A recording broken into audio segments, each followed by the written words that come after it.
Monday edition of Cleveland Browns Daily, a victory reaction Monday edition of Cleveland Browns. I'm just going to read you. I'm merely Bo. He's the great Z. I'm just going to read you the first line of the rundown that Gibbe sent to us, the official rundown of Cleveland Browns Daily. The very line reads, Browns 13, Puker 6. And ain't it a beautiful thing, brother? On the one that he had for that I've seen, he also had another line that said, good triumphs over evil, which I got a big kick out of. It's beautiful. I am so happy that all those people are miserable and the sky is falling. There is nothing finer. Take your Permane Brothers sandwich and shove it. I agree. Permane Brothers sucks anyway. You don't even want to eat their nachos, Gibbe. He does like their nachos. The nachos here are a little better today.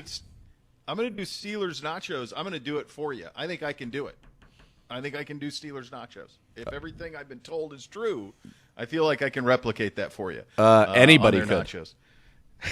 Oh, nearly anyone could. Anybody could. If you have the ability to go buy a big bag of Tostitos rounds, dump them into a container of some sort, and then if you can buy a bunch of, I don't know if it's Tostitos nacho cheese tins, and dump them into a warming something solution, a warming pan, you've done it.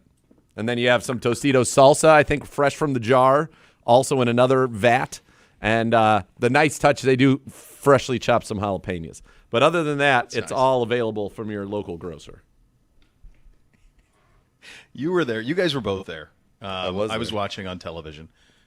Z, you and I talk about this a lot. And there are people who think big picture stuff and they worry about draft positioning and all of that and roster building and all of that.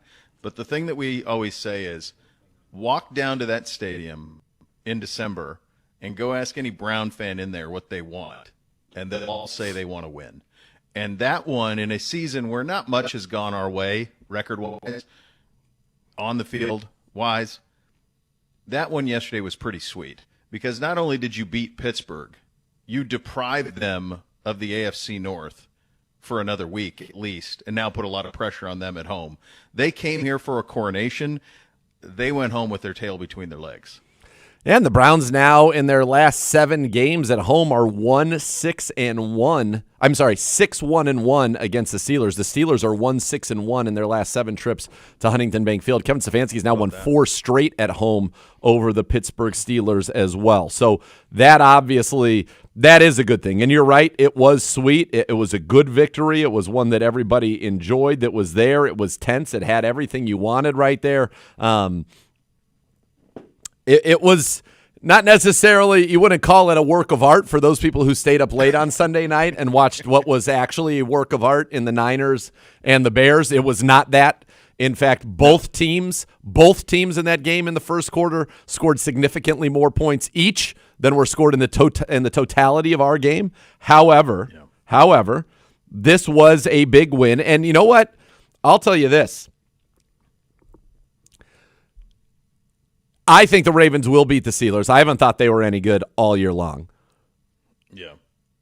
Without DK Metcalf, they are downright. Now, I think it's a combination of 2 things. One was no DK Metcalf, and 2 was their Myles Garrett obsession. And they can say that, this is how we play all the time. No. Baloney, phooey.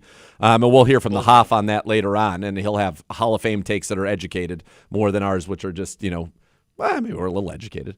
But we're big bees. We are enormous. We are big bees. Some are saying the biggest. But people are saying. We can't say they're wrong. No. Without DK, they got nothing on offense. And I think the Ravens are going to be able to do enough to vanquish them. But, talking with their radio team and just the way they came in, they were looking at that as a must-win game. They were looking at the game.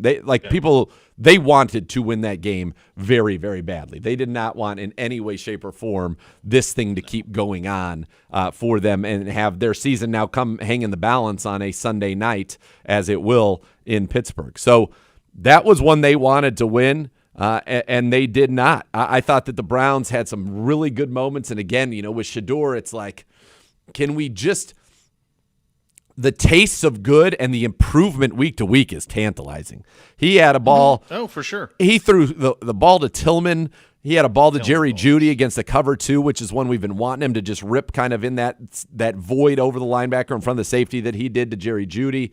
Let Harold Fannin make a play on the touchdown, which was a good throw as he was basically had his right guard was pushed into his lap there.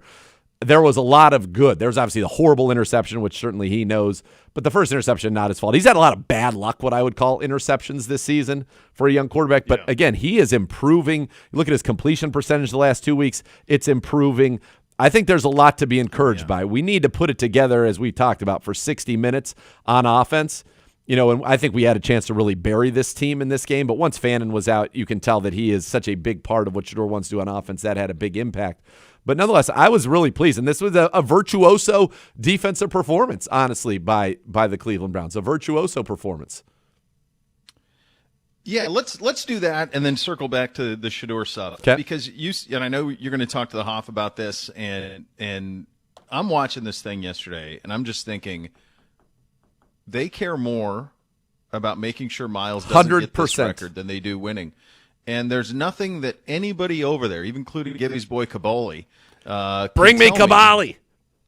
Get Kabali on the line. Yeah. There's anybody over there can tell me that, okay, did they want to win the game? Of course. Of course they want to win the game. They came here for a coronation. To your point, they viewed it as a must-win. Yes. But their singular focus offensively was to prevent Myles Garrett from getting the sack record while winning. I think those two things are connected. But the first one is 1,000,000,000%. Because I have never seen a team go so far out of its way to mitigate someone's impact, and in doing so, impact them perhaps even more than had he just got the damn sack. Because 100%. they were so preoccupied with him. Like if he had just gotten the sack in the first quarter, maybe they could have tried to play like real football and not so be preoccupied with it. But that's all they did the whole game, was try to find a way to minimize Miles' impact. In doing so, he had maybe a bigger impact than he just got the sack. Brother, his time to throw from a clean pocket, which was 77% of the time, his time to throw from a clean pocket was 1.87 seconds. 1.87 seconds. You can't get home in that time, and even under his average time to throw on the day was 2.1 seconds. It was the fastest of the season for Aaron Rodgers. So even at times where he needed to hold it and make some big plays, he was not interested in doing it at all. He was willing to get rid of the football as quickly. In fact, he was throwing some side hand, underhand. He didn't care. Just get rid of the football. No. And it felt like he had a clock, and he wasn't concerned with completing a lot of those passes. And in fact, there was a great portion of this game before that one to Freiermuth when he was able to get past Schlesinger, who was a warrior playing on one leg right there, to set up the field goal at the end of the first half. He hadn't completed a pass over 5 yards in the air prior to that point. So we're talking about a scheme where they were just get rid of the football. And when your time to throw from a clean pocket is 1.8 seconds, like out quickly is considered 2.5. If your time to throw is 2.5, that's fast. Jesus. His was 2.1 for the entire game.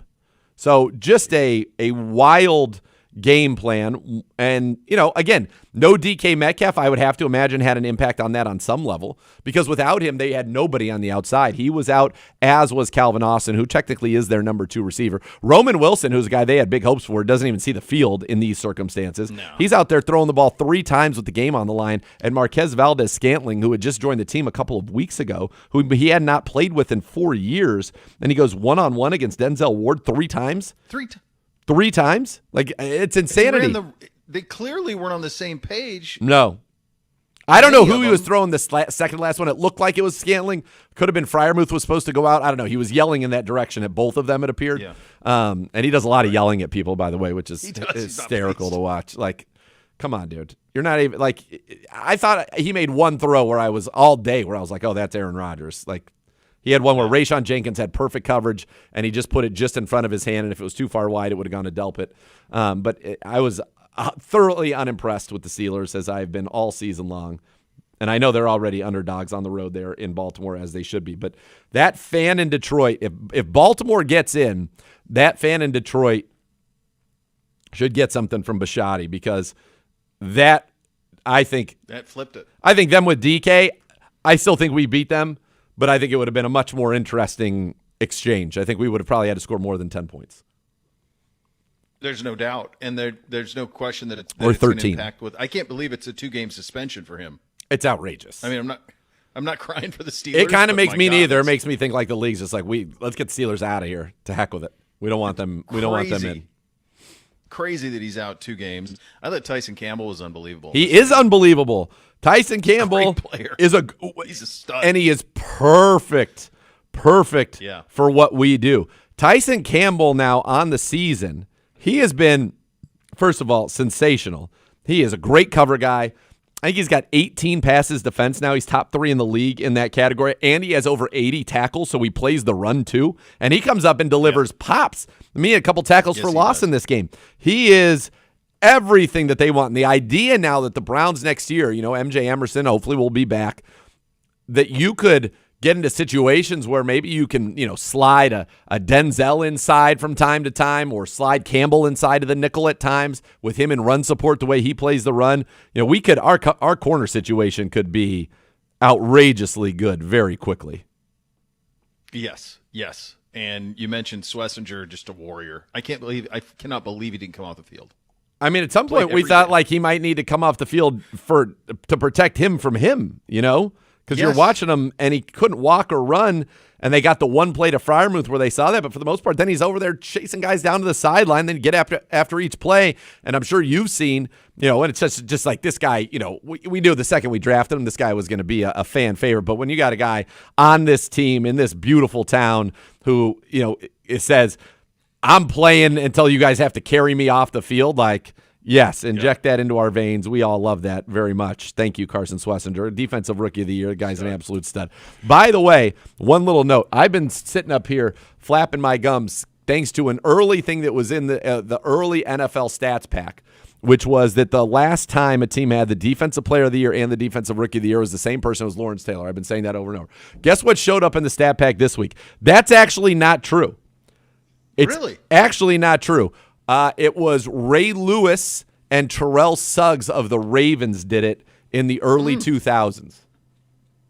So in the 80s, Lawrence was both? Lawrence was both himself the same year. Himself. That's right. Okay, so maybe that's where which is pretty crazy. That was supposedly the last time, and this was right from them. So this came out of their sets, but then maybe somebody found it was like, hey, actually that's not right. Because Ray Lewis and Suggs did it with the Ravens. So this would be the third time that it's ever happened. Yeah. So I think that was 2003. In 2003, Suggs was the AP Defensive Rookie of the Year. 12 sacks, 6 forced fumbles, a pick. Jeez. Yeah, had a pretty good season there. And Ray Lewis was the Defensive Player of the Year. Here's some. Did you see this stat from Benjamin Solak of ESPN on Miles from the Next Gen Stats numbers? I'll share Is it about how many pass rush snaps he's had relative to Strahan and Watt? No. Okay. No. This is a different one. Okay. So Next Gen Stats had Miles yesterday chipped on 41% of his pass rush snaps against the Steelers, which is the 8th highest rate for an edge in a game this year, 3rd highest for Miles this year, but Garrett was not chipped on 23 pass rush snaps. The Steelers either ran quick game or rolled away from Miles on 17 of those. Yep. So it was a total of 6 snaps where he was allowed to play normally. And some of those 6 definitely happened when they moved him over center. Yep. Because obviously you can't chip in there. So there would be several of them that went in there. I'm not sure how many times he did that. I'm definitely 2 or 3 times. I remember in the 3rd, 4th quarter, they put him inside. Oh, yeah. But, I mean, that tells – you want to talk about preoccupation. And, look, he's the Defensive Player of the Year. He's the best defensive player in football. All of it is justified. But that is how much Pittsburgh was preoccupied with Miles yesterday. There's no doubt. And they were 100% preoccupied. And I think to their detriment as an offensive football team, honestly, as that game went on. I mean, it was clear to me that if Rodgers knew he was going to get sacked by Myles Garrett, he would have thrown the ball on the ground and taken an intentional grounding. Like, he's just like, it's not 1,000%. happening. Not going to happen. Even if given the choice of, I might be able to make a play down the field with another millisecond, or that millisecond could result in a decent chance to get sacked by Miles, the ball's going in the dirt. 100%. It wasn't 100%. Yeah, it's not even a question. Not even a question. Yeah, and it cost him inevitably? Who knows? But it certainly contributed to a 13-6 Browns win over the Steelers. Let's do the offensive side of this, Okay. and have the Shadore Sanders conversation now, because one thing that is abundantly clear is I want to see more of it. Yeah. He's showing you enough every week. That's what I believe, and he's yes. improving on things week to week, like you mentioned earlier, and like we've been talking about. That's the biggest. That to me is the biggest barometer I have on a young quarterback. Is from week to week, do you see things that were a problem becoming less of a problem? And with him, that I do. The thing that is a little concerning is he will put the ball in harm's way. There's a fearlessness that comes with him, and he will put it in harm's way. You're right. The first interception shouldn't have been his, but there's one that should have been that wasn't. Nick Herbig dropped the one. And I wouldn't call that a jumped fearlessness. I would call that you can't be late to the sideline. That's like you can Don't be there, yeah. Yeah, that wasn't like an arm arrogance. That was poor process, in my opinion. Yeah. So whether it's process or arm arrogance, Sure. however you want to, he puts the ball in harm's way more than you'd like. Yes, significantly and so. That's something. That's the thing that. How do you clean that up over the course of? Here's my answer to my own question. How do you clean it up? I don't know, but I'd like to see him be given an off season to see what that looks like. Absolutely, and I would say in this game, the first interception, again, not his fault. That is, he gets blindside hit as he's throwing the ball, goes off a Steelers helmet, ends up getting intercepted, and that was a very quick pressure. It's not like he held it and he was slow in his process.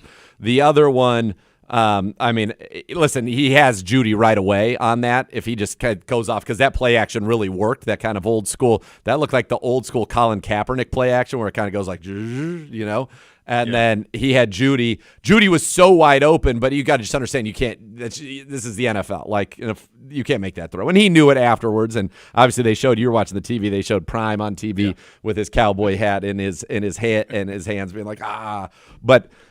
The good throw, like the throw to Tillman, incredible. He's gotten so much better throwing over the middle. There was one to Judy on a cover 2 where they disguise pre-snap, and he throws with anticipation over Malik Harrison in front of Ramsey. Actually puts it on the back shoulder of Judy so as not to throw him into Ramsey. Incredible stuff. He's been great on third downs lately. I mean, in money downs, he is better with his legs than I think anybody would have thought. He is crafty in the pocket. He had one play where it looked like they were going to get him, and then he finds Brendan Bates, early in the game. And so it's clear that they're able to get a good script early and that he's dialed in on. And so what the next evolution is, and we're seeing him start, listen, his 2 best completion percentage games have happened back-to-back, 69%, 74% this week against Steelers. By the way, not the easiest of conditions to throw the football in. And I'm with you. What I want to see is him put it together for 60 minutes, and we haven't quite seen that. But you're seeing spurts, and you're seeing improv skills. You're seeing an ability to put the ball right where his accuracy, his ball placement at times is so elite that it's all the things you liked when you saw on tape. All of them. Mm-hmm. We've got to clean up, obviously, the giveaways. You cannot live 7 picks in 3 games. You can't live that way in the National Football League. But I do think there's enough good that we've seen to give him an opportunity to say, we're going to go into this next draft, and we are going to. And by the way, the wind has kind of helped. The winds, if that's what you wanted, you shouldn't be upset about the draft thing at all, because now you're in a position where you're in a good spot for a wide receiver there with your first pick, and then a tackle later on, or vice versa, however that shakes out. I'm the belief of if you can get Carnell Tate there, you take Carnell Tate or Tyson, the kid from Arizona State, take one of those playmakers. We need weapons, but. Yep. You're now kind of in that spot. Now you could say, Nathan, if we hadn't won and we picked second and we don't want the quarterback, we believe in Shadore, we could have traded that back to 5 or 6 and then gotten a 1 in 27. I'm with you. That would be great. But listen, that's not what happened, and I'm happy for the guys that went out there and played their butts off and got a win. I'm happy for Kevin Stefanski for all that he's put into this season that he got a win. But I really do think, and we don't know everything that's going on, but as long as I'm seeing a kid who's improving, and so that can come from 2 things. Coaching, and then his own hard work to do it. So I think that part of this equation is working, because I think you're seeing Shadore Sanders improve, and I'm seeing a guy that is giving me bursts and glimpses that, hey, if we give him every rep, if we allow the game to slow down for him. Go and look at even Tyler Shuck, okay? Tyler Shuck, when he started, was not pretty. Tyler Shuck's playing darn good football right now, and I think New Orleans is very pleased with what's going on with Tyler Shuck. Give him that time, because you're seeing improvement. There's no doubt, and the high-level stuff is really high level. Really high level. Like, it passes the eye test. Oh, there's no question. And I go back to, you did that comprehensive film study on him last year in advance of the draft before we got to the combine. You looked at the quarterbacks, all of them, and especially him and Cam, obviously, and kind of dug in on both of them. And I remember we did that show last January, early February, whenever it was, after you'd done it. And we were talking, and I'd seen a lot of him in college. Like, I'd seen a lot of Shadore in college. And one of the things I remember you hitting on, and I thought you articulated it so well, and it's really not that difficult to articulate. He's damn tough, and he doesn't panic So in the pocket. tough. No. He is calm. He hangs out. He stays in there. He buys time. If you watched Colorado play the last couple of years, the one thing that he did there that he did early in his tenure here is he would drift in the pocket, because you could get away with that in college. But he flipped that. He started doing that early when he first got in after Dylan got hurt, and in his first start, he was drifting. That went away. Now he doesn't do that at all. But what he does is he keeps his eyes downfield. He is not fearful at all in terms of taking a hit, which down the road, that'll be something we'll have to talk about. You want to get down. You don't want to get hit the way that he got hit, certainly by Cam Hayward, or Jalen Ramsey. But also calm feet and calm eyes, poise. He hangs. There's stuff all around him, but he keeps his eyes downfield to make plays. He does it 2 or 3 times a game, sometimes more, where the rush kind of goes around him and he's hung, keeps his eyes downfield, and he finds somebody wide open on a redirect of a route. That's playmaking, man. Absolutely. He did that all the time at Colorado, and he's doing that here. And the cool thing about what we've seen here over the last several starts is the negative playmaking that he was making going backwards, he's eliminated. He's not doing that anymore. No, and that's the thing. Like, he is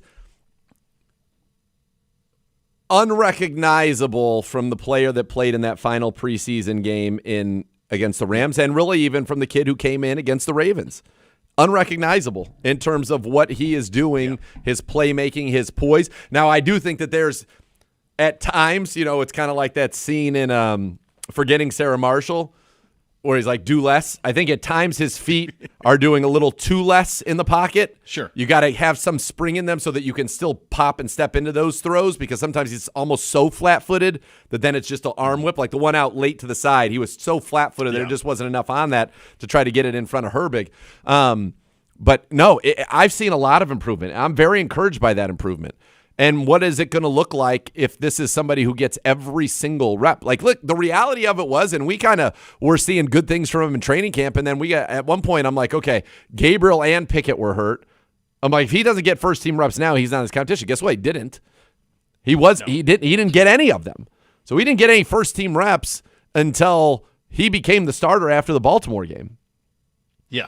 And you've seen him get better every week, and it's clear that he is a hard worker. It's clear that he's able to take coaching and say, okay, I did this poorly. Now I'm going to focus. This is going to be my priority this week, and you've seen it week after week. Now we've got to take care of the football. We cannot turn the football over like he has the last few weeks. But again, I think that's something that can be coached out of him. Peyton Manning threw a ton of interceptions in his rookie year. And I'm not saying he's Peyton Manning. He wasn't drafted like Peyton Manning. None of that. Peyton Manning was the #1 overall pick. I'm just saying that I do think that there are certain nuances and savvy that come with playing the game, especially a lot of his picks have come from either eyes with second-level players or at the line, tips, batted balls. And that's something that he's going to be able to work on. But I'm very encouraged by what I've seen there. And so... And I like really the way that we've started the last couple of games. Now we've got to get through those kind of when the other teams are making adjustments and counter-punching. Yeah. That's where we've kind of lulled out a little bit. But I think there's a lot of good with Shadore Sanders. I really do. I think there's a lot of good. This is a game where he didn't throw a pick. If this game ended up being no picks, a great job by our defense not making us pay, for those interceptions. I think people are talking about him every bit as much as the fact that we won the game. And really, people are looking at it as like the Steelers blew it. Well, Steelers came here, and they may have blown it from a game plan standpoint of what was actually the most important priority to them in that game. But the Browns beat them. And once he threw that touchdown to Harold Fannin, the reality was that game was over. Yeah, it sure was. And I think one thing that you would know if you're in the building, you'd know if you're in that locker room, you'd know with the coaching staff. One thing that's become abundantly clear to me over the course of this season with Shadore is he kind of just has one passion, and it's football.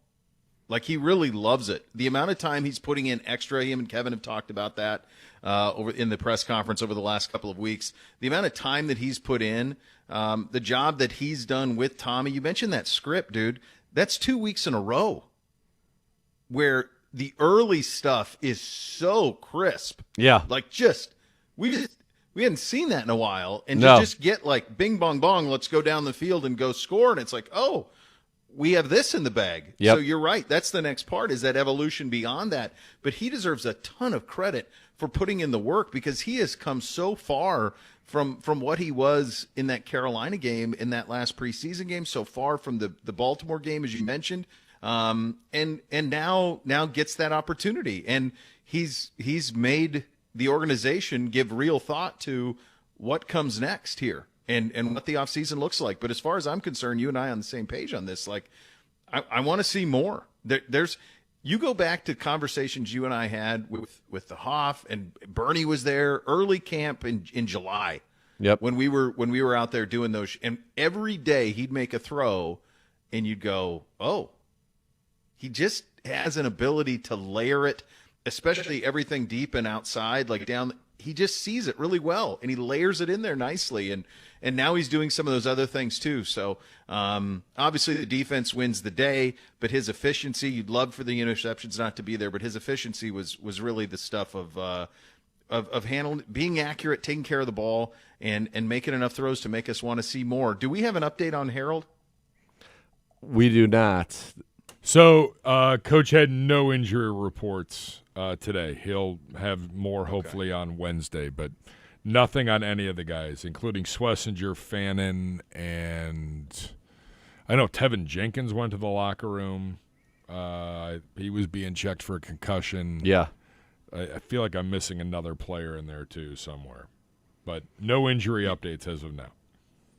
It snuck up on me. Certainly, you guys have the stats in front of you all the time because you do the boards and all that, Z. Mm-hmm. But when he went down with the injury and they flashed up that he had 72 receptions. Yeah. 72 like, receptions. Oh yeah.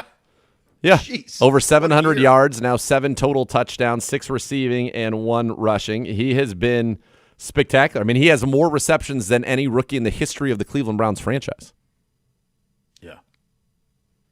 It's been an incredible season for him and a lot of those guys. So look, it's everything that you want. It's a home finale that ends in a win.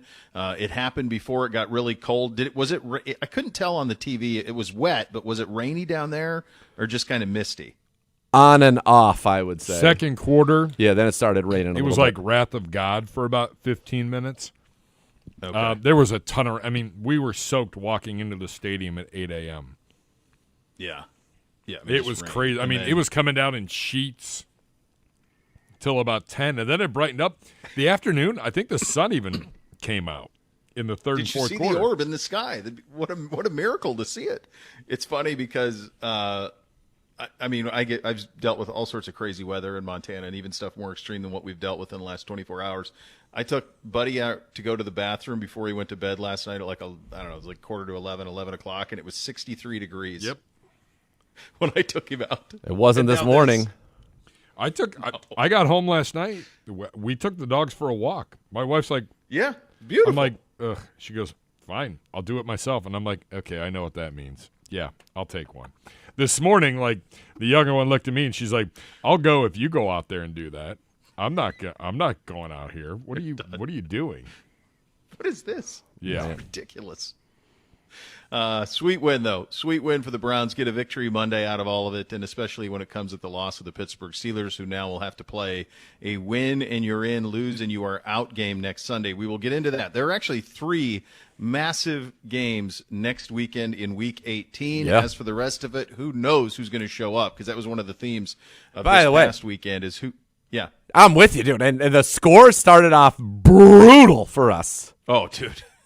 Nice Did it rally. so long ago, I couldn't even remember. Nice Did we rally, rally but a they little? started off Well, I'll put it this way. In the first 6 games that were played on our slate, I was 1-5 and you were 0-6, but a rally commenced after that of epic proportions. Well, God bless us, because, buddy, I was looking at that on and that's something we should get into a little bit I was going to say, we did warn people. We made the picks a solid 5 days before we actually played games. Well, you had those 3 Thursdays on Christmas that were all like, what's garbage. But you wouldn't have thought that they would go the No. way they did, and they went the way that they did. Yeah, I'll be very curious to see if the numbers are released on those, because we had, it's Christmas Day and you're enjoying family. Like, I wasn't seeking it out. I got to tell you something. And I didn't mean to go. Finish. I was just going to say, not only did I did not watch a single second of any NFL on Thursday. Not 1 second. So it was on in the background, but like, I was like, we don't need this. We don't need this No, today. it's too We much. don't need it. I'm done with. No, I don't need the NFL on Christmas. And if you're going to do it, like, do one game. One Yes. game I'd be fine with, but I don't need it all day long. In fact, I like to have, now that, Luca's still young, to be like running down, in the morning and being like, Santa, 6 in the morning, Yeah. let's get it going. Now, I'm not saying he was not up early. He is up early, but he's not demanding. And then the older kids are like, we don't need to start this until like 10:30 or 11. Let's just be reasonable here. So, I want to do the presents, and then I want to just kind of like hang out and have a brunch and throw Christmas movies on in the background. We're just like hanging out. Yes. We don't need to, As a like, family. Yeah, I don't need football I don't games need going it. on. No, I think that's why the NBA is actually a little better on Christmas, because you don't have to watch. You can just have it on in the background. Yeah. Like, you don't. Football, I feel like I got to lock in if I'm going to watch it. Yeah. Basketball, I can just kind of have it on.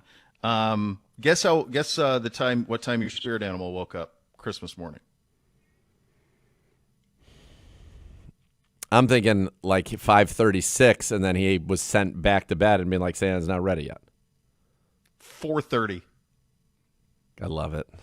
I would Shot out of a have cannon. taken gifts away. I would I'd have love to. returned 2 of them. So how do you handle that? He's up, but nobody else I said, is. dude, no. He's wide awake. 4:30. Is it time? Is it time? Is No, it time? it's not time. No, it's not time. We can't do that. So I said, you got to get to 6. You got to get me to 6 o'clock, buddy. When that says 6, we can go. What about it? Were NBC and Beamsy on board with that? Oh, they had to be. We had to wake them up. Like, he was bouncing on beds, waking them up at 6. Like, go Love time. it. Yeah. But he was shot out of a cannon at 4:30. That's good, as he should be. Yeah. As he should be. Yeah. By the way, how's everything? How's everything gone with the out in California way?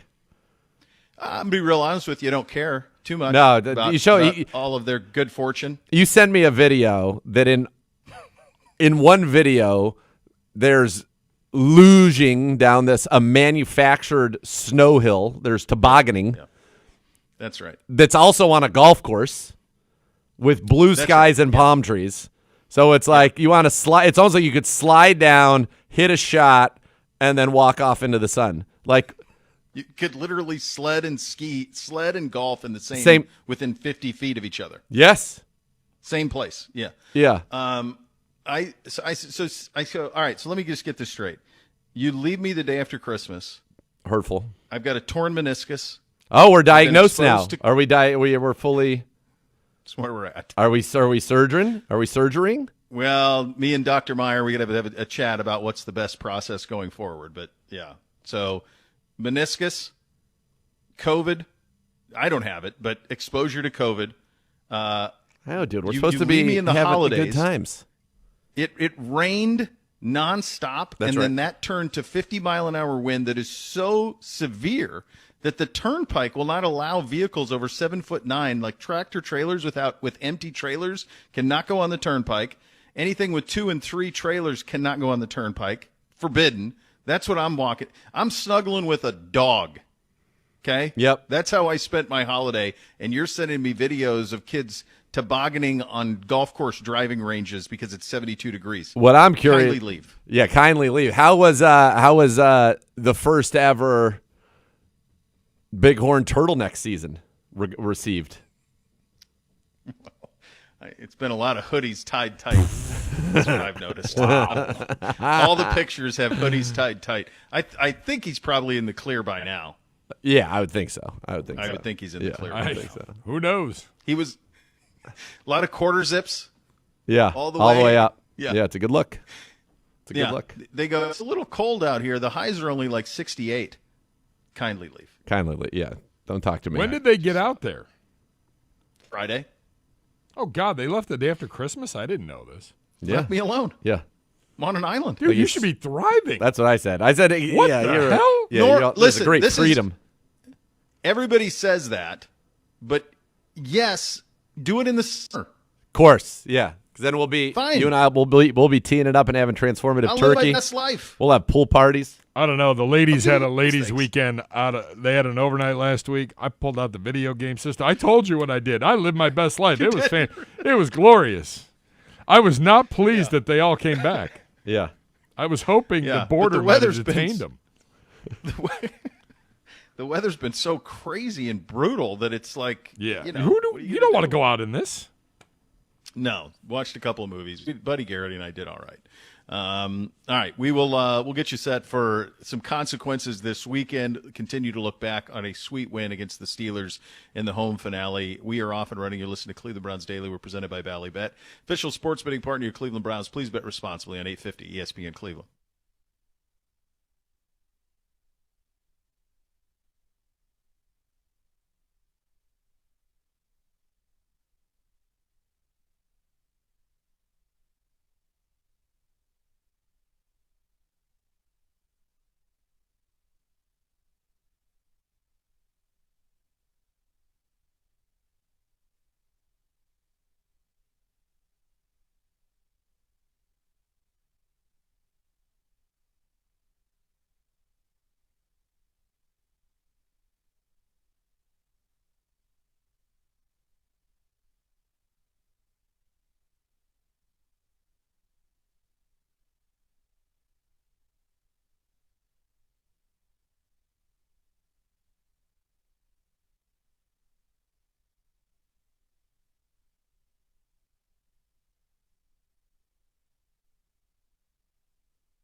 More fun to your fandom with the Ballybet Sportsbook app. Download today, get 50 back in bonus bets. You place your first wager of 10 or more. Ballybet, official sports betting partner of your Cleveland Browns. And so, after yesterday's results, we have the look of what next weekend will look like.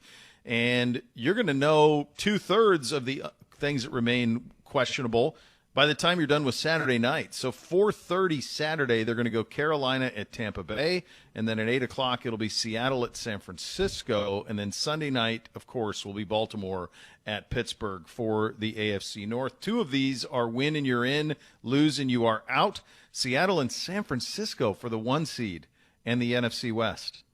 That's fun. Yeah, and the Super Bowl is in San Francisco, so the gangsta in his post-game presser was like, we have the opportunity to never leave the stadium again, which that's never happened. There's never been a team. The Rams won the Super Bowl in their own stadium. Didn't Tampa during COVID? But they weren't the 1 seed. Oh, gotcha. They would be the 1 seed, and they would play every single playoff game in their stadium, including the Super Bowl, if they were to make it that far. And I'll tell you what, Brock Purdy, Brock Purdy's a stud. No Kittle in this game. Trent Williams goes out on the first play of the game. They're running it all over the place. Purdy's making throws. The not walk-off winner, but the game winner is a 38-yard strike to Juwan Jennings. They're awesome to watch. They are so fun to watch. But guess what? So is Chicago. And let me tell you something. Luther Burden and Colston Loveland, who I got to give S some credit, drafted way too early. Give us his flowers. I mean, give his flowers. Drafted way too early in our fantasy league because he was. But year 2 and 3 value might be very good, but year 1 value took a while. But those guys are studs, and they haven't even had. Dunze's been out, but all of a sudden you're talking about a team that's going to be able to go out there with in 11 personnel, Loveland at tight end, DJ Moore, Adunze, and Luther Burden at receiver. Swift and Monungai in the backfield. And Caleb Williams is a dude. Yes, he is. Yep. He is. He's a dude. Yeah, that's what – I mean, that's why that job, despite, their history of lack of development at quarterback, which is probably the best in the NFL at being the worst at developing quarterback over the history of their franchise. They don't really have anybody. They've never had a 4,000-yard passer. Right. But you look at the way that job was set up, and that's why that's the one that Ben Johnson goes for. Caleb because needs of everything that you just said. 100%. Caleb needs 270 in the finale to get to 4,000. Who do they play? They play. Well, and what are they? Are Detroit. They playing for anything? Ooh, Detroit, who's a bad defense. No, but I guarantee they're playing for that, though. Get him that. Playing for the 270? Oh, yeah. Yeah, it could be. Amazing how San Francisco came out of nowhere to now could be the 1 seed and the favorite to get to the Super Bowl in the NFC, the favorite to win the Super Bowl. Kyle's unbelievable. The guy's unbelievable. He's unbelievable. He really is.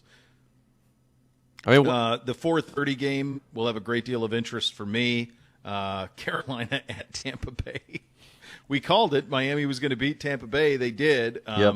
I thought maybe Carolina would beat Seattle. Yep. And it looked like it was going to be frisky for a while, but then not as Seattle pulled away inevitably. So that one will be for the NFC South.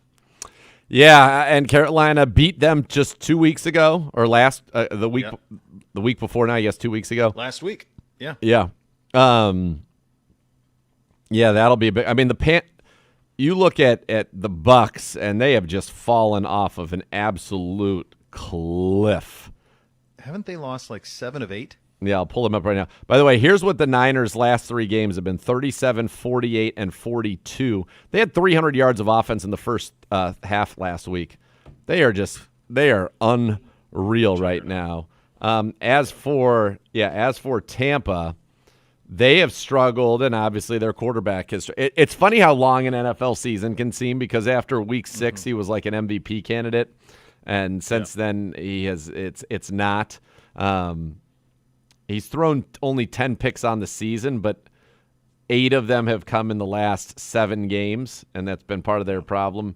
And in that last game, he had 2 picks, and he lost 2 fumbles, so 4 turnovers. Mm-hmm. But the Bucs are more, I think, probably a more talented. Listen, whoever it's like wins this game has no chance of going anywhere in the NFC, and whoever wins, I think the Ravens maybe because Derrick Henry is still outrageous. And by the way, their black jerseys over purple pants is one of the most horrific looks in the NFL. Crazy. Like they have such good uniforms to have that. Tarvs, winner, baby. A Dubs. By the way, go. Tarvs is like, Let's go. yeah, Tarvs is Yes, like, good. He wants on this week. I know. Yes, He already, good. Yes. he basically tackled me Yes. earlier. Yes, and was when? like, He wants hey, to know when. He done. wants to know when. I'll come find you. He'll come find you. Gibby will find you. Yes, good. He wants to come right now. But Gibby will tell him. Hold on. I'll say Gibby will find I'll you. tell him. I'll tell you. Hold on. Gibby. So those are your three that have all of the stakes in the early window and the afternoon window on Sunday. In terms of ultimate stakes, will not have much, but those three games will have a lot. And in two of those three, win and you're in. The other one for the 1 seed in the NFC. The new Rumpke Recycling Resource Center helps feed the circular economy, supplying Ohio companies and others in the Midwest with the material they need to put what you place in your bins to good use. To learn more about the facility and how you can recycle more, visit rumpke.com today. You're listening to Cleveland Browns Daily on 850 ESPN Cleveland.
And this month's winner of the local business platform presented by Minuteman Association with Medical Mutual is Game Truck. Game Truck makes your event an exciting, stress-free success.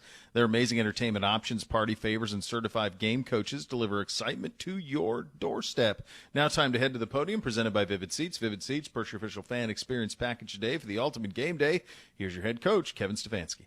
Okay, like we talked last night, really proud of those guys in that football game, to be in that fight for 60 minutes and come out on top. Some really, really great efforts in that game. Some guys stepping up into roles that they haven't played in previously, which I was really proud of those guys as well. So need to build off of it. Wanted to split that series with the Steelers last week. We have an opportunity to split a series with the Bengals this week, so that'll be our sole focus. With that, I'll take any questions. Hey, Kevin, you got any injury updates on Harold or Wyatt or even Carson? Yeah, nothing. All are rehabbing, all are progressing. Can't rule anybody out just yet. And then I saw your locker room speech. Just why were you so impressed with what Carson was able to do fighting through that injury? Yeah, I just think, I watched it during the game and making plays and pushing himself and trying to get loose in between series and that type of thing. And, just it's a emblematic of the effort out there. And I appreciate that. And I think it speaks well about him. It speaks to his teammates as well. Hey, Kevin, I just want to ask you about Shadore. And, when you went back and watched the film, what was some of your biggest takeaways, especially with some of the throws, like the one pick that back across the field and the throw to Herbig that Herbig nearly picked? Yeah, I think the big message for all players, and definitely at the quarterback position, is to learn from every single play. There are plays where you have to tip the cap to the defense and recognize, they're in the right coverage or they made a play. There's other times where you let it rip and you see the right coverage and you're playing on time. So I just think there's so much to learn from. Obviously, the two giveaways, we can learn from both of those plays. They tipped the ball and got lucky. The first one, we can live to play another down on the second one. And again, just those are all plays where we have a young player that will learn and get better from those plays. Also, you lose Harold early in the game. How much do you think that might have impacted Shadore a little bit? And, knowing that, Harold's been such a consistent guy for him to target during his time as starter. Sure. Obviously, Harold's a big part of our offense and definitely a player that Shadore trusts with the football. We trust all our guys that are out there, and we made adjustments through that game without having Harold for the majority of it, but there's definitely a comfort level with Harold and the quarterbacks. Yeah, Kevin, I was going to ask about Shadore too. So just wondering, where do you feel like he has shown the most growth since he first stepped on that field against the Ravens that day? Yeah, I wouldn't get into specifics, Mary Kay, other than to say, we work very hard in this building on player development at all positions. And for quarterbacks, like we've talked about all season long, there's always going to be ups and downs. And we just have to learn from each one of these opportunities. So I think yesterday was a great learning opportunity where there's some really, really high level stuff out there.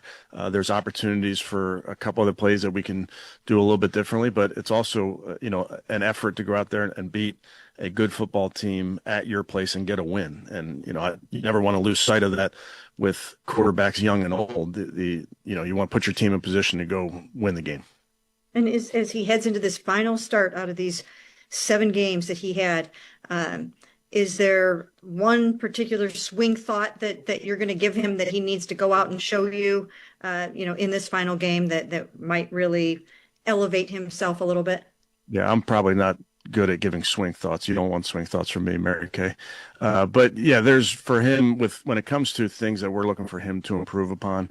I think Coach Musgrave, Coach Reese do a great job with all positions, but in this case, the quarterback position of we're looking to improve upon this week. And sometimes those are very specific individual type things, whether it be footwork or ball placement on certain routes, operation. Want to be better in this area at the line of scrimmage, all those things. I think you get great development and progress when you're specific about what you're looking for. So that happens really every week for our players. Hey, Kevin, when you think about coaching, you think about X's and O's, play calling, and all that. But what is the formula for getting these guys to keep playing hard when you were 3-12 before yesterday? Yeah, Jeff, it's just we keep the focus on what's in front of us. I appreciate this group. Like I've told you guys, they've done everything I've asked them to do going back to the spring. I know what the results are, but I also know how these guys have worked. And that's just what we're about. We're about putting in the work and then going and competing like crazy on Sundays. Is that a skill as a coach that you learn as you progress through your tenure? Yeah, I'd put it back, Jeff, on just having the right players in the locker room that understand how important this game is. Yeah, hi. Kevin, two questions. The first, do you agree with Miles, after watching the film, that the Steelers were overly concerned with him setting the sack record? I can't get into that specific, Tony. I would tell you Miles and his ability affects every opponent's game plan, every single opponent that goes into the game. I promise you, on Wednesday morning, they have a picture of Myles Garrett and they say, we can't let this guy wreck the game. You know, that's what every offense does. They call them game wreckers. You identify the guys that make those disruptive plays. So he's the focal point of every offensive game plan going, from the beginning of time. And Kevin, after two frustrating seasons here, do you wish to continue beyond this season as Browns coach? Yeah, as you can imagine, my sole focus is on this game versus Cincinnati, but I also would tell you I'm privileged to have this job. Kevin, just following up on Tony, have there been discussions the past week or any indication on how things might shake out after the game next Sunday or Monday? Yeah, I understand the question, Joe. I never get into those type of discussions. All I care about is finding a way to go 1-0 this week versus the Bengals. Okay, and then just on this rookie group, I know we've talked about them a ton, but in terms of the group as a whole, what they've accomplished, and because I think you guys are on track for rookies leading in passing, receiving, and rushing. That's only happened one other time in the Super Bowl era where rookies have done that on a team. Have you been around a group with the Vikings or other teams that have had an effect on a team like this? Yeah, I don't know that there's, you look around the league and you look at different rookie classes and, I know that there's always special groups that get pointed out after the fact years from now. My biggest thing, Joe, that I would tell you is just the way this group approaches the game. They don't approach it like rookies. This is not a group where I've had to be chasing them around the building to get them to do something or their focus is not where it needs to be. This is forget how good of players they are. This is as diligent a group of workers that I've ever been around. And I think that's a testament to these players. I think it's a testament to Andrew and crew identifying these players. I think it's a testament to their coaches and how they develop them. But at the core of it, this is a group that loves to work, loves to compete, loves to be out there with their teammates, and is willing to do anything that they have to do, or anything that the team needs them to do in order to win. Just one more following up off of that. Was there a time like during rookie camp, mini camp or training camp when you could tell this group would be as special as it has been? Nothing comes to mind, Joe. But again, it's having been around different rookie classes, there's not usually this level of maturity right away with this group, especially considering we had two guys when we drafted them that were 20 years old, and they just have not handled themselves that way. Kevin, you mentioned the development of guys. I talked to Andre Schmidt last night, and he said that he thinks he's come a long way in that development, and credited you and Bubba and the special teams unit. What have you seen from him? I've asked about it before, but what have you seen from him from that week one and those early season struggles and to now where he's been consistent for you in weather, in high pressure situations and long field goal attempts? Like how has that development really taken shape over these past several weeks? Yeah, I think that's taken shape really over the longer run than that, even Cam. Just he had a really strong spring and summer, and I know you're not playing games yet, but then this season he's been consistent. Obviously, I know he's had a tough first game, like a lot of young players do, but confidence comes from demonstrated ability, and I've seen it in practice. I've seen him what he's capable of. So my confidence in the player hasn't wavered. Also recognizing that that's a hard job. You're not going to be perfect at that job.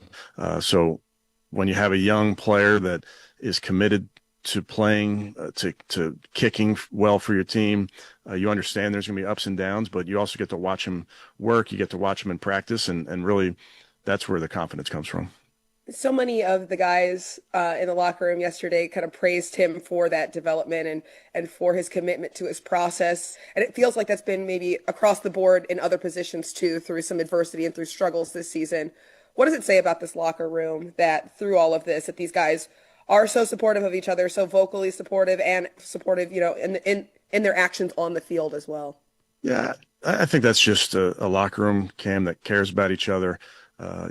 We have a bunch of good teammates on this team, and sometimes you got to pick your teammates up off the ground. Sometimes you got to push your teammates. You got to be there in a bunch of different ways to, get the best out of each other, and that includes supporting your teammates when you're going through something. And sometimes it's on the field, sometimes it's off the field, but you got to be there for your teammates. Hey, Kevin, another question on the Shadore interception to Jerry. After the game, he said, he just wants to give his guys a chance, right? Give him a chance to make a play. So is it just a matter of knowing when it's the right situation to do that? Without a doubt. And I think, that's the big thing with playing the quarterback position. There's going to be plays that are right on the border of, you're trying to make a play, you don't want to press, but you also some throws that you see in the NFL. I can think of a few that I saw yesterday, or that's a fine line between, hey, are you forcing that ball? Are you trying to make a play? So again, that's all, to me, those are all learning moments for Shadore, where there's going to be times, and there were times in that game where he made plays, off schedule. Just understanding, when it's time to live to fight another day on a second down and get us to a third and manageable. Those are all, to me, plays that just add up as you add more of these games to your repertoire, and they add up in terms of your decision making in total. Okay, thanks, guys. All right, there you go. Kevin Stefanski from the podium, brought to you by Vivid Seats. Purchase your official fan experience package today for the ultimate game day. And Browns fans, head to Vivid Seats to purchase VIP lounge experience packages. Packages come with lower bowl ticket, parking, all-inclusive food and beverage, and the opportunity to watch players leave the locker room through the tunnel access. Visit vividseats.com/Browns. Of course, that would be for next season. We'll get your great clips. Going to be great. We've got some scores to give you as well for tonight. That's coming up next. You're listening to Cleveland Browns Daily on 850 ESPN Cleveland.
You're up. Truck or motorcycle accident cause you injury, call the injury lawyers at 1-800-ELK-OHIO for a free case review. Elk and Elk's proud partner of your Cleveland Browns. Time for the great clips. It's going to be great call of the game. Let's have a listen.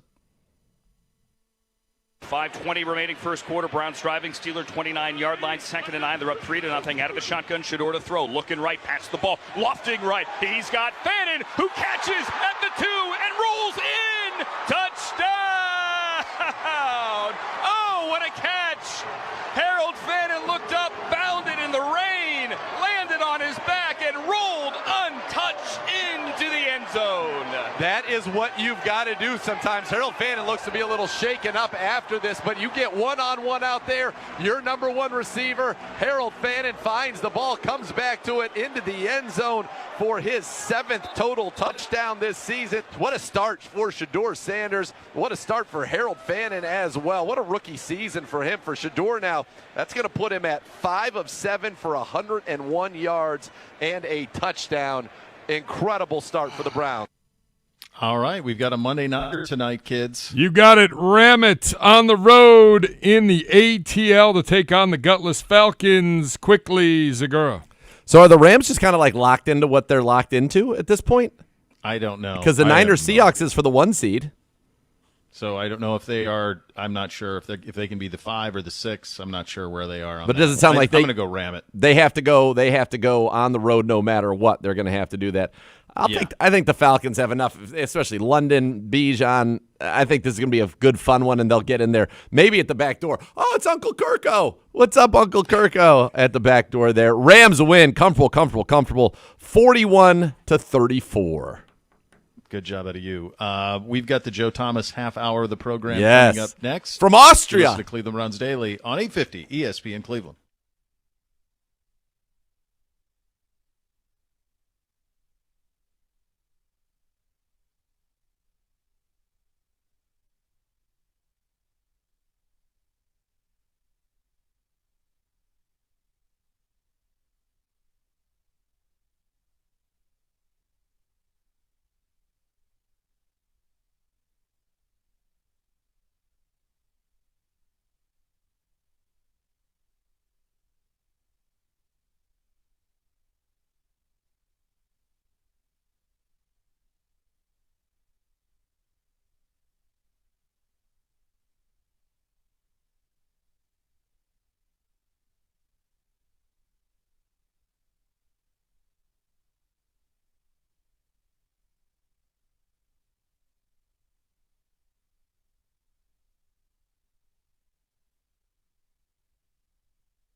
Oh, kids, it is time for a Victory Monday edition of the Joe Thomas Hoff Half Hour, coming to us the Hofstrian. Look at him, decked out in the local garb as he's in the mountains, the Alps of Austria, skiing with his family. A beautiful thing. You look fantastic, by the way. The pictures looks like you're on top of the world, literally, which you are. You're on top of the meat world. Now you're on top of the skiing world. What's it been like, Hoff? Oh, man, we've had a fantastic week, Z. It's been amazing weather. Like, some of the locals are complaining, oh, we don't have enough snow. And I'm like, well, it's 45 degrees and sunny, and there's snow where I'm skiing, and that's all I care about, because I'm having a fantastic time. I'm drinking delicious Austrian, German, Bavarian beer every evening, enjoying Schnitzel mit Pommes and currywurst and all the delicacies that Germany and Austria have to offer. And the kids are having a great time. Dad's tired by the end of the night. Kids are tired. Everybody's going to bed about 8 o'clock. And the Browns smash the hated Squealers, defeat Aaron Rodgers in our stadium, potentially Joel Bitonio's last home game of his career. It was a beautiful trip so far, a beautiful game that I was able to enjoy, just like all the other amazing Browns fans throughout the world. And it's cool to be able to watch the same thing with so many people that you feel connected to. You know, I think back to, sometimes when I'm on vacation, talk to the kids, I'm like, hey, kids, go outside, Logan, go look at the moon. I'm looking at that same moon you're looking at, right?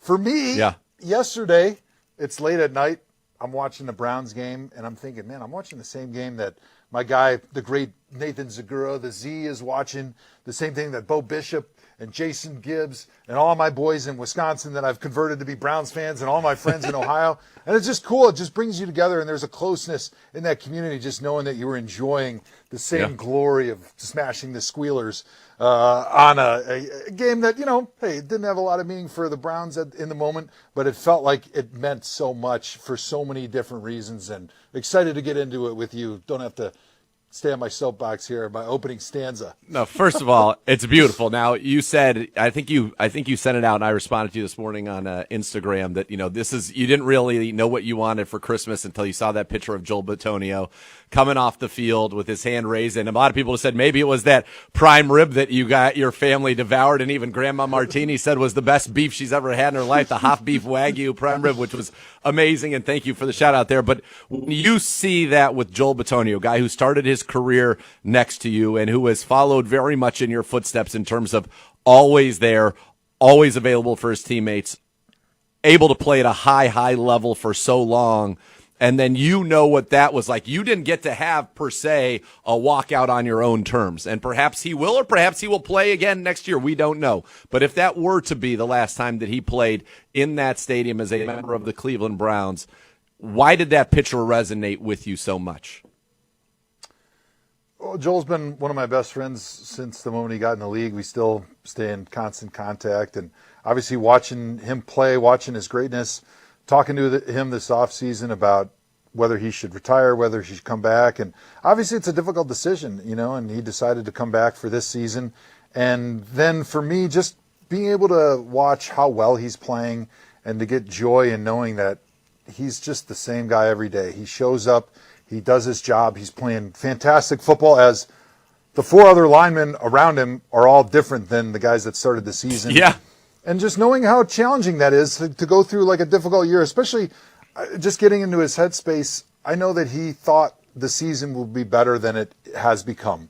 And I know that was part of the reason he came back. He sort of believed in the season that it could become something that was special. Obviously, there is parts that are special, but from a win-loss standpoint, it's not like playoffs are on the line. And so watching him play at that high level, just going about his business, it's the amount of respect that I have for people that are willing to just go about their business, play at an extremely high level, not ruffle any feathers, not make it about him, but just doing your job. And I have so much respect for that.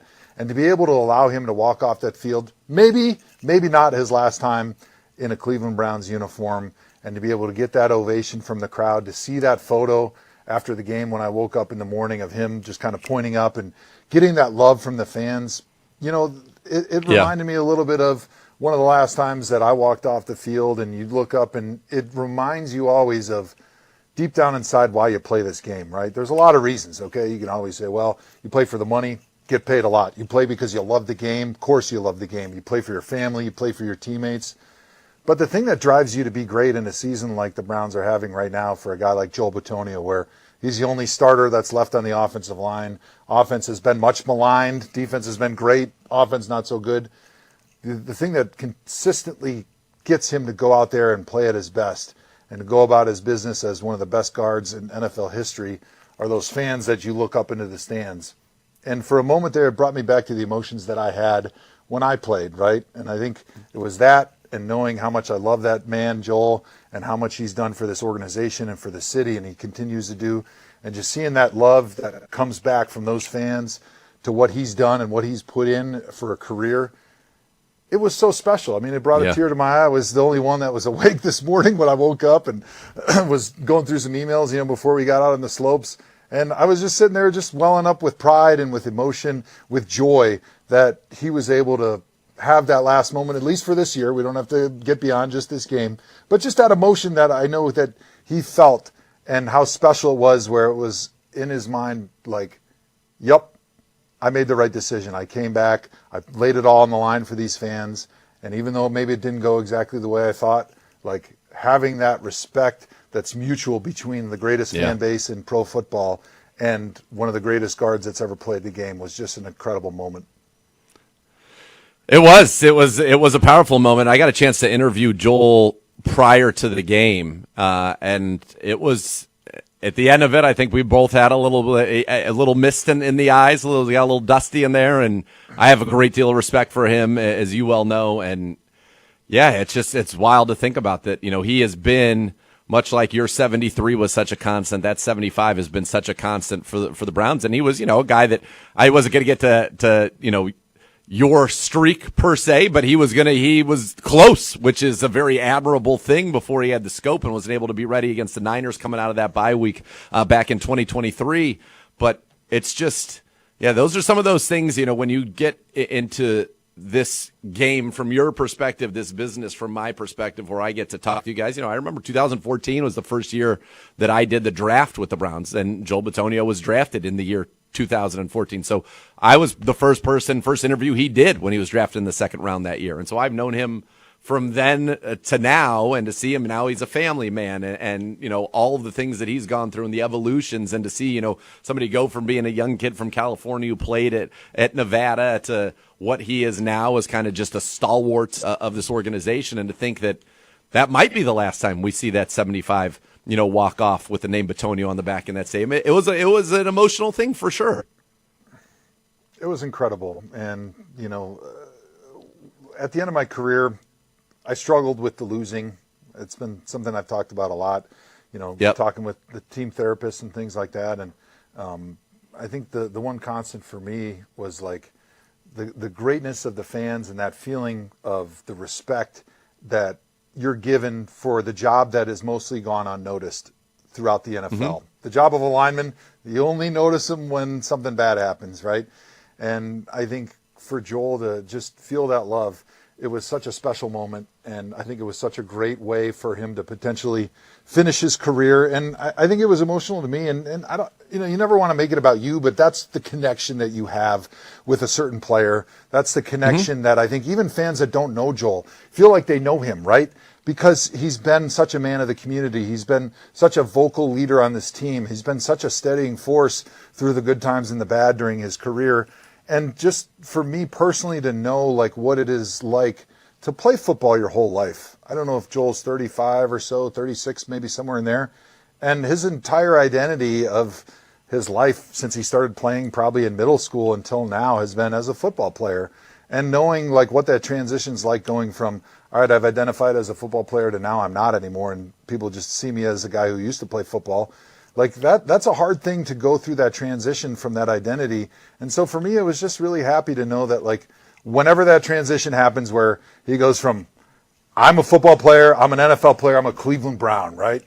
To I'm not anymore. Like to me, I will always remember that moment and that picture. And that's why I posted it on my Instagram, Joe Thomas 73, with that legend, because to me, that picture is like, it's legendary. It's already burned in my memory of the identity of Joel, this great, grizzled, tough, hardworking guy that just molded himself into being one of the greatest guards in NFL history by sheer will and intelligence and work ethic. And as a guy who played offensive line, like, that's the type of peak respect that I have for a player when they just do it out of their own sheer will and they stick with the franchise and that loyalty that he's had in Cleveland. It was just so special. I just loved every second of it. Do you remember his rookie season in Atlanta when we attempted a very long field goal, I want to say, at the end of the half?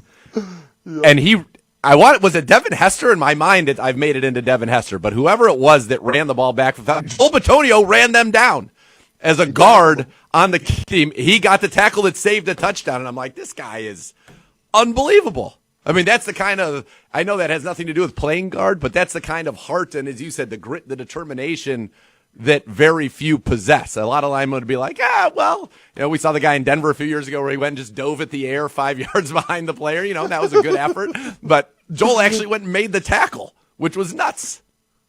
It was great. And I think one of the things that you heard a lot about when Joel was a young player and he was, the Browns were trying to introduce him to the fan base was about what a great athlete he is, right? Nobody thinks of linemen as great athletes, but obviously if you're a lineman in the NFL, you probably were a great athlete and you still have some of that, left in maybe your left leg or something like that. But, Joel was a great basketball player when he was in high school. I was going to say, probably thought in high school, you may have said, I was known as a hoops man. Yeah, like he's a fantastic athlete. He's super fast. And actually, playing in Nevada, I remember when Ray Farmer drafted him, it was like, well, he played tackle. We don't really know where he's going to be, but he's a great athlete. He's a big guy. So he'll find a way because he's a hard worker. He's super smart. And that's what he's done. But he still is a great athlete. And like thinking about the moment, like you mentioned in Atlanta, where we kicked that long field goal and all of us fatties, me and Alex Mack and Mitchell are like chasing after this guy. It's not a fair fight, right? He's got a 100-yard field by 53 and a third yards wide. And he's got 9 fat guys and a couple kickers like chasing after him, right? And Joel Bitonio chases him down. I mean, it just shows the tremendous athlete and the will that man has. And it's been such a fun ride. We're just watching him and just watching him develop from a guy that had no idea what he was doing playing guard when he first started, but just he would not die. He's the guy that just says, I'm going to figure this out, hell or high water. I'm going to figure out how to play this position. And he did, and he's played it as fine as anybody's ever played that position for a very long time now. Yeah, it's awesome. All right, let's transition off of Joel Bitonio to another bit of what we would call offensive line or maybe offensive play in this one. Browns win, as Gibbe says here, good triumphs over evil. We heard Myles Garrett's comments. I saw your tweet. I thought the exact same thing watching the game, that it felt to me at times the Steelers were much more focused on making sure Myles Garrett didn't sack Aaron Rodgers than they were about actually gaining yards and putting points on the scoreboard. You are the Hoff. Your opinion matters a heck of a lot more than mine. What did you see from the way that they not only blocked it, but the way they schemed it and really some of the decisions with the football that Aaron Rodgers made in that game? Yeah, I was so pissed watching that game because obviously, you want to beat the Squealers, of course. That's the big thing, right? But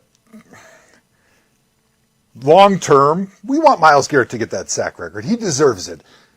He's the best pass rusher in NFL history. And, of course, there's going to be debate, as there always is, with who's the greatest at this thing of all time. But I think in hindsight, when people go back, when his career's over, in however many years, they're going to watch it and be like, dude, nobody's ever played this position like that. And what I would love for somebody to do, and I was thinking about it as I was showering after my achy ass got off the slopes today after skiing for 6 hours, trying to chase after my kids who are not little anymore and are very good at skiing. No. And they're very difficult to chase down the moguls. Fast. But yes, fast. Thankfully, the replaced hip, thanks to University Hospitals, Dr. Voos, shout out, survived, and we made it. But I was in the shower, and I was like, you know what? Because I saw some Steelers fan, of course, there's always good back and forth on Twitter, the Twitter sphere between Browns fans and Steelers fans about, T.J. Watt or Myles Garrett. And T.J.'s an amazing player. Like, love the guy, Badger, grew up like 10 miles from me, so I got nothing but love for him. But Miles is a much better pass rusher than him. Miles is the greatest of all time, hands down. And watching that game and seeing that Aaron Rodgers was not waiting more than 1.2 seconds to throw the football on any play that they were throwing the entire game until the very, very end. And even then, his eyes were on Miles the whole time. So I'm sure you saw it because you were calling it, but the very last, I think it was the very last drive, when Aaron was clearly needing to make a play. So it was the very first time he didn't just throw a sideline fade or a quick check down for 4 or 5 yards. He was watching Miles because they put Miles on the inside, or maybe they put him on the edge, but they stunted him. He was watching him the whole time, and he backed up, and that's actually how we got a sack on that play. It was because Aaron was so worried about where Miles was and avoiding him, he wasn't even keeping his eyes down the field. And so it was pretty obvious that, they wanted to win the game, but first and foremost, they said, we only care about keeping Miles from the quarterback. If we can avoid allowing him to get that sack, we feel like, one, it probably gives us a good chance to win, but in the long and short game, we feel like we do not want Miles to set that record against us. With the history that we have with him, with all the things going into the rivalry between the two teams, they were like, hey, we'll win the game next week. We don't really care if we lose this one. And, it hurts our playoff hopes, hurts our AFC North championship, but we are not allowing Miles to sack Aaron Rodgers. And so they doubled him or they chipped him. Tripled him. Aaron just got rid of it in an incredibly quick amount of time. And look, I don't blame him. I wouldn't want Miles to wreck the game either, but it went beyond just trying to win the game to, we don't really care if it's an incomplete pass. We don't care if we have no opportunity to move the ball down the field and convert third downs. We are not allowing Miles to get that sack record against us. Yeah, I mean, Aaron Rodgers and the Steelers in that game went 3 of 15 on third down. 3 of 15. I'm pretty sure that, I don't know if there's another Aaron Rodgers game in his career where he was 3 of 15 on third down. And a lot of times it was just like, he would even throw it, kind of pitch it out like this, throw it underhand, just get. We even said at one point during the broadcast, I'm like, you can tell he's looking at him and his clock. It was his fastest time to throw of the season. Miles was double teamed or chipped. Double teamed, I think, on 41% of his rushes, and then he was chipped on basically all of them. There were only, I think, a handful in the entire game where they just left him one-on-one. But I said he would take, if he saw the corner's eye that Miles was going to sack him, he would have just dirted it and taken intentional grounding rather than let that sack happen. 100%. And I do think it impacted their game plan. I really do. It did. They had no ability to move the ball down the field because they weren't trying to hold on to the ball. They gave a 0 probability of Miles getting a sack on any of those plays because they were not calling any plays, nor was Aaron Rodgers executing any plays that had him holding on to the football at all. And it was to the point where I was watching the game with the kids and Annie, and a couple times on third down they lined up without any tight end in the hip next to the tackle or any receiver in a position to chip. And I said immediately, I go, they're either rolling out away or they're handing it off, or they're throwing quick in the other direction. Because unless they line up somebody right there, they are not leaving Miles one-on-one with their tackle a single time in the entire game. And it's such an advantage for the defense. And that's something you don't see in the stats is like when you have a player that's so dominant and an offense that's so worried about that person, they are completely limited. It becomes 10 on 11 the entire game. And actually, when you consider the quarterback has the ball, so he's not really doing anything, it's 9 on 11. Right? Yeah. And so the force multiplier that Miles is for the Browns defense is unlike probably anybody that I can ever remember watching. I think Aaron Donald may have been close, way he was dominant from the inside, but still I think I give the edge to Miles. And I think Reggie White it was at times watching him when I was a kid in Green Bay, but he wasn't as dominant all the time because they would still give him one-on-ones. Miles is like they have 2 guys or 3 assigned to him on every single play. When you have a guy like Miles, if you were playing left tackle and your mindset was, I'm not going to be that guy, you knew you were getting a chip as well. When you see him in that wide of a wide 9, which we saw him in pretty much the whole game. Now, they did move him around. They moved him against the right tackle a couple times. They moved him on the interior a couple times, which certainly was good to see. But when you have a guy, when you see him that far in the wide 9, what does that do for you as a tackle? good and bad, because there's obviously a reason that they do it from a strategy standpoint that benefits the defense as well and benefits Miles. Yeah, I think the biggest thing is if you've got a tackle who's not a super athlete, it makes him very nervous because now that guy is so far away that you know you got to move a long way to be able to get to the spot where he's going to be rushing, right? Because it's just an angles game when you're a tackle, right? Quarterback's, 7 to 9 yards. The wider he is, the further that line is between the quarterback and the pass rusher. So the further you're going to have to get back, right? Obviously, the wider he gets, the less depth it increases. But still, you know that you got to move a long way. And on top of that, that guy's now 7, 8, 9 steps into his rush before he makes contact with you. So he's gaining more momentum and more ground and more speed with every step that he makes. So now when you're starting the fight and you make that first contact with him, he's running a 4.5 40, right? He's, 11 yards into his 40-yard dash. So he's built up a ton of momentum and inertia. And Miles is pretty big and fast, pretty strong.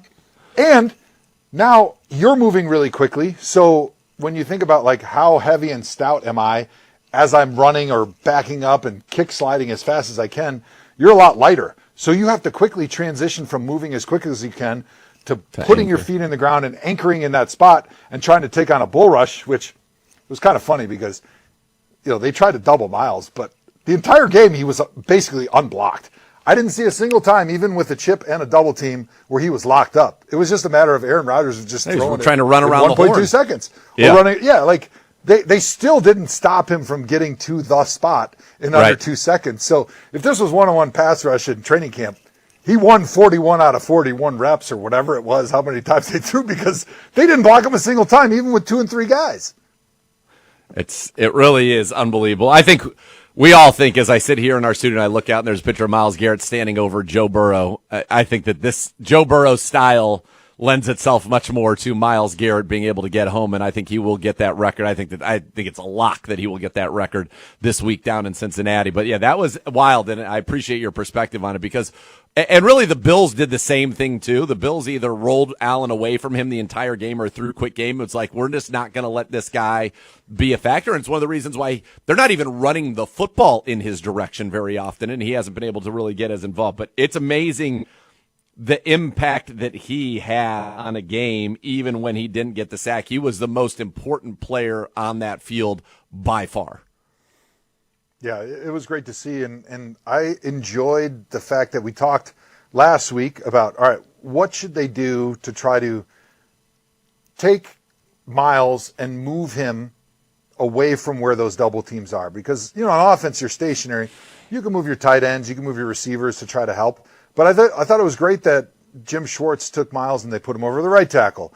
They put him over the offensive guard. They stunted him a few different times. So you're trying to move him around a little bit to give yourself an ability to try to say, okay, we know they're going to try to line up a tight end or somebody in that hip pocket area of the tackle.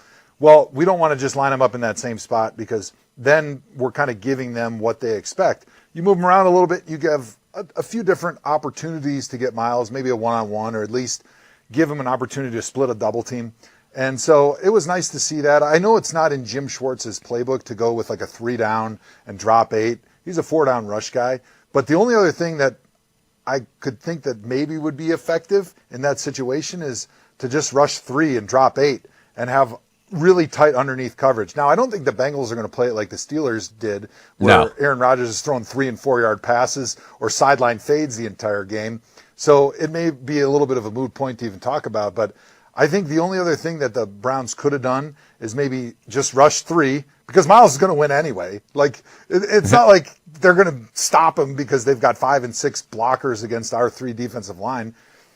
But if they would have maybe just blanketed a little bit more of the underneath zone coverage with a drop 8 situation, especially as you get closer to the red zone where everything gets compressed in the secondary, they potentially could have had a little bit better opportunity for Miles to get that sack and have some impact. But, hey, we'll see. I think, like you said, I think it's a great opportunity to go get that sack record against the Bengals. Absolutely. All right, let's get some game balls out here on a Victory Monday. One on offense, one on defense. Hop, start on offense. Ooh, that's a good. I got to give it to Joel Bitonio, right? Absolutely. the most solid performer on that offensive line all season long.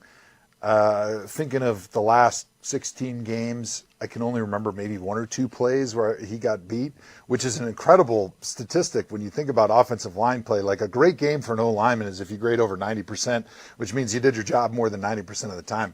He's probably grading at like 98% for the season, which is all-pro Hall of Fame level. And, you know, he's done it the right way his whole career, and he did it the right way. Again, going against Cam Hayward most of the game, locking him down, playing great, opening up lanes in the run game, giving our quarterback an opportunity to step up in the pocket and creating that clean space in front of him with firm protection. So I got to give it to my guy, Joel.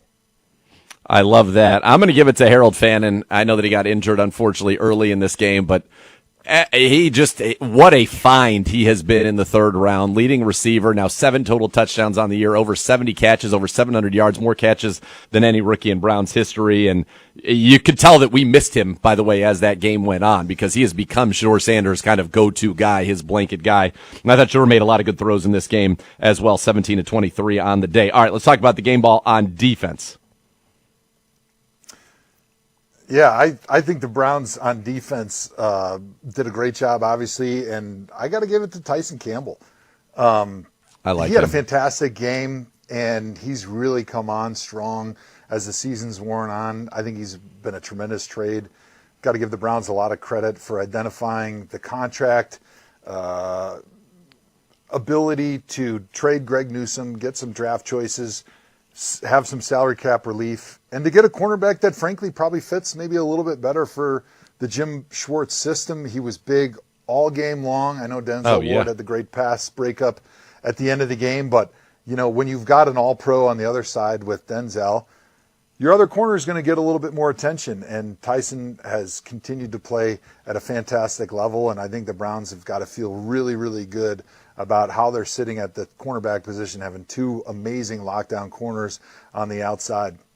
Yeah, and MJ Emerson coming back next year. That will be fun. I'm on defense. I'm going to give it to Carson Schlesinger. The guy played the game on one leg, and I know as somebody who has gone out there at less than 100% many, many times at the position he did, not to take a snap off, was just incredible. Flying all over the field, still got double-digit tackles.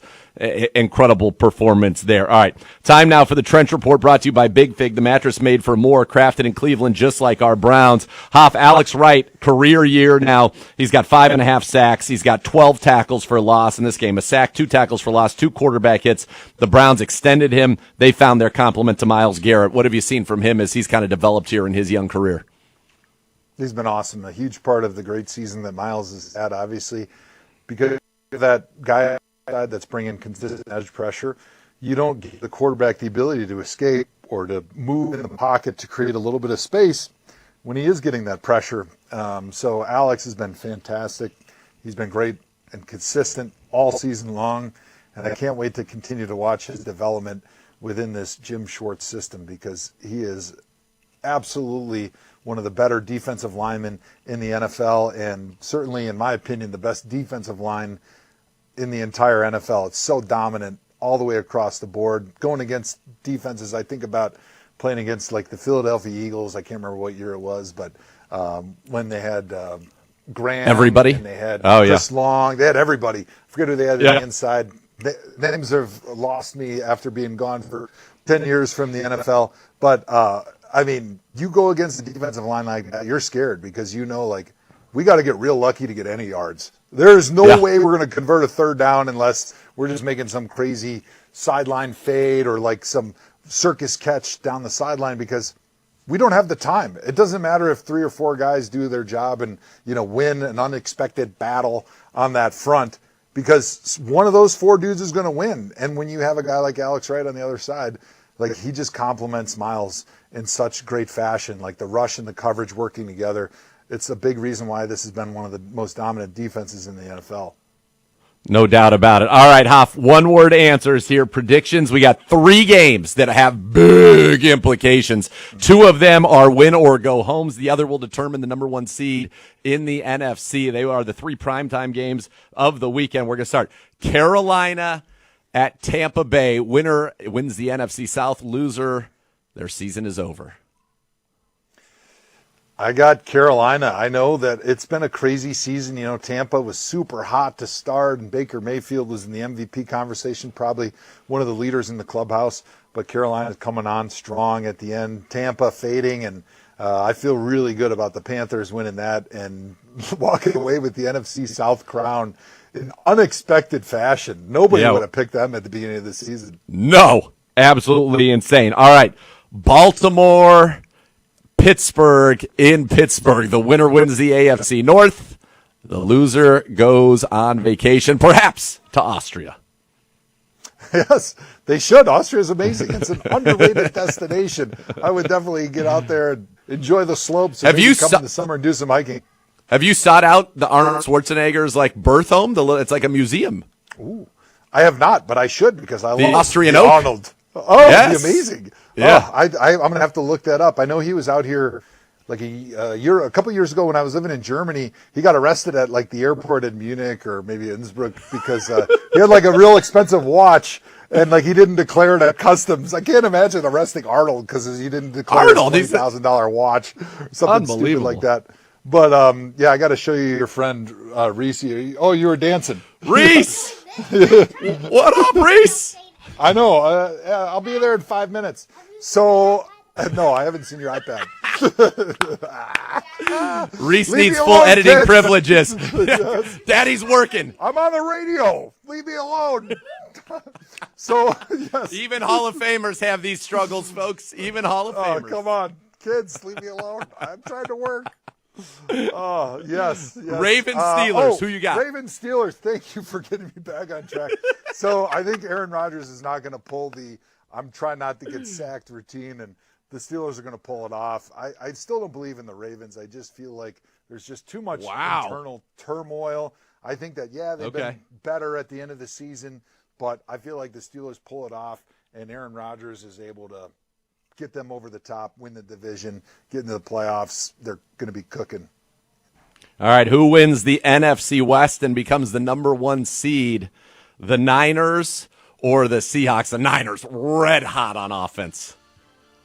Love the Niners right now, finishing strong in typical Kyle Shanahan fashion. I just love what they're doing, playing their best ball down the stretch. Agreed. And when you got Sam Darnold at quarterback, I just don't ever really believe that you're going to be able to do it in the big moments. You and Gibbe, I love it. Hoff, go enjoy Austria. Get my girl Reese her iPad. We love you, brother. Stay safe on the slopes and enjoy. Bottoms up. Prost, Z. I appreciate the time, man. It's great to chat with you. So fun after a Browns win. So fun to be able to do it from across the country. And we will chat next week, my man. Yes, you have got it. Ladies and gentlemen, the great Hoff Joe Thomas live from Austria. That is his dedication to Cleveland Browns Daily, the Cleveland Browns, and you. That'll do it for our show. Coming up next, it's ESPN National Radio on 850 ESPN Cleveland.